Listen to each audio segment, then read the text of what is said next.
I don't care who you are. Life is going to knock you down.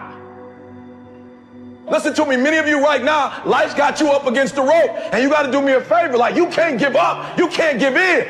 Pain is temporary. Pain is your friend. Pain is going to take you to the next level. When you going through pain, I know what you feeling. I know exactly, because I've been there. I've done that. But you got to work through it. And the reason why most of you are not successful is because every single time stuff not going your way, you give up, you quit, you let go, and people feel weakness. They feel it. You can feel when somebody's not committed, when they're not all in, when they're not dedicated. And there's another level you get to when you go all in. Winners win and losers lose. There are going to be times that you're going to be wondering, why should I keep showing up and working my business? Why should I keep at it?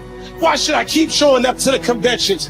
Why should I keep picking up the phones and making the phone calls? Why should I keep fighting for my goals and fighting for my dreams? And what I want to remind you is that you got to show up for your life regardless of the circumstances. You got to show up in spite of the naysayers. You got to show up in spite of the conversation going on in your mind. You got to show up for your life, because if you don't, nobody else will. If you want unreasonable results in your life, you've got to be willing to be unreasonable. Part of being unreasonable, you don't judge according to appearances. Part of being unreasonable, you can see it because you believe it. You must have the faith to call forth those things that be not as though they were. You've got to decide, I deserve this, and I'm going to have it. You've got to say yes to your life. You've got to say yes. Yes to my dreams. Yes to me. Yes, I can make it. Yes, I can. Doesn't matter how many failures I've made. Doesn't matter how many mistakes I've endured.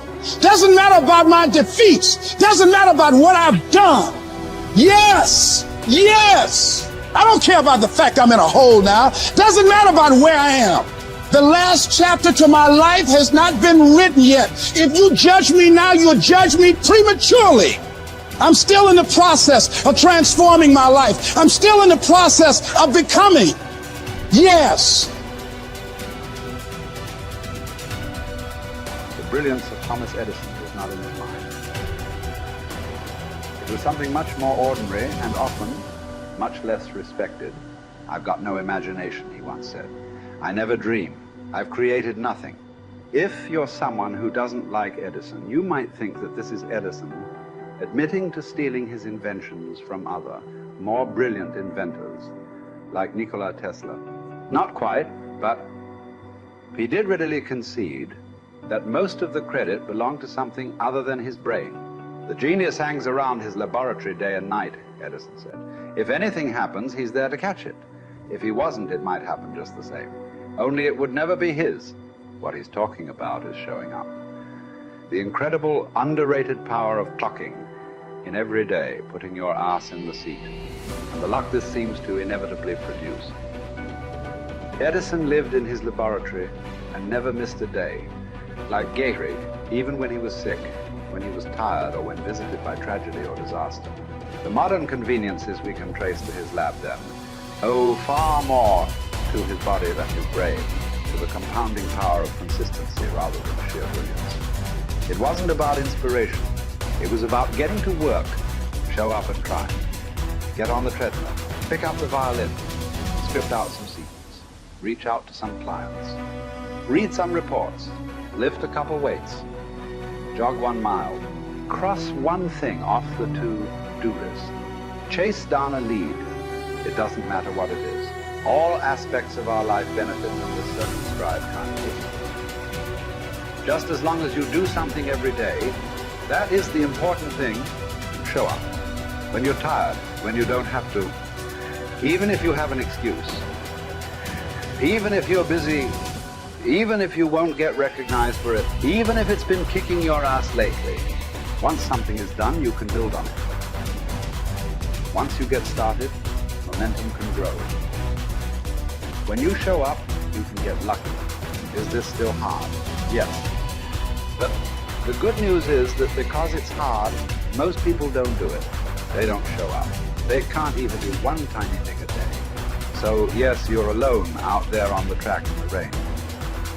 You're the only one responding on Christmas. But having the lead is, by definition, a little lonely. This is also why it's quiet in the morning. You have the opportunities all to yourself. Don't worry about setting any records. Just report for duty. No excuses. And here's the irony. This is also a way to break records. Consistency is a superpower. Day to day, willpower is incredibly rare. Lowell Gettrig was a solid position player and a good hitter. But his success really was rooted in the fact that he didn't miss many days of work. It's quite likely that had he continued at his normal pace and not been stricken with R's, that he would have put up career numbers that surpassed Babe Ruth. Gettrig wasn't just able to show up despite injuries and fatigue. He also had to push through ennui, doubt, and just plain not feeling it. He had slumps like we all do, but he also understood what they meant. As a minor leaguer, he had struggled at the plate and thought about quitting. The Yankees' owner sent down a scout to walk Gehrig through the very basic math of a batting average. A good hitter hits 300, and hitting 350 is terrific. Hitting 400 is almost unheard of. What does that translate to? Missing on 6 tries out of 10. A hitter can also go days, weeks without touching the ball. That's what the scout told him. The most important thing a young ball player can learn is that he can't be good every day. You don't have to always be amazing. You do always have to show up. What matters is sticking around for the next at-bat. The ability to do that, coupled with the ability to endure what John Steinbeck called dawdly days while writing Easter Eve. Those days when everything seems out of whack, when you're just not feeling it, when the distractions won't stop, is the first step to greatness, literally. You cannot be great without the self-discipline to do that. One thing a day adds up. Each day adds up. But the numbers are only interesting if they accumulate in large quantities. You guys that are just getting started, you're not going to start right here. You're going to start down there, probably in another city, another town. I grew up in Lake Charles, Louisiana, no money, raised by a single mother. I was in debt at 25 years old. First thing that I had to do in my life was not learn a new skill. First thing I had to do to get my life moving in the right direction was self-development. It is vital. It was vital for me that I improved myself and I could start depending upon me. I had to show up every day with some rituals, some disciplines, and start getting myself to trust me, not trust others, but trust myself to do the right thing every day. One of the things that I started doing was beating the sun up every morning. I'm going to beat that sun up every morning so that I have the discipline and the control over my life. So I knew, hey, before that thing pops, I'm going to pop. I'm going to get out of bed, depend on myself, get up at the same time every day. And for me, that time, regardless of where I was beat that sun up. No matter where I am, I'm going to beat that thing up. So it gives me a sense of control over my own life. Second thing,